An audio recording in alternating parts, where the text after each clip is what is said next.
Buying on Dhgate with PayPal is very easy to do.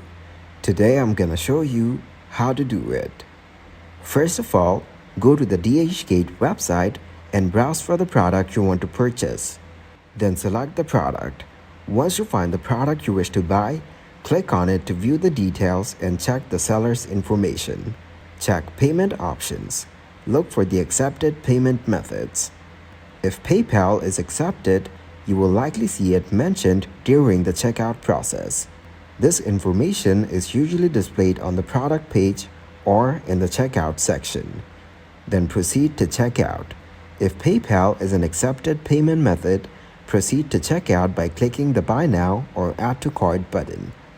Now log in or create an account. You will either need to log in to your Dhgate account or create one if you don't have an account.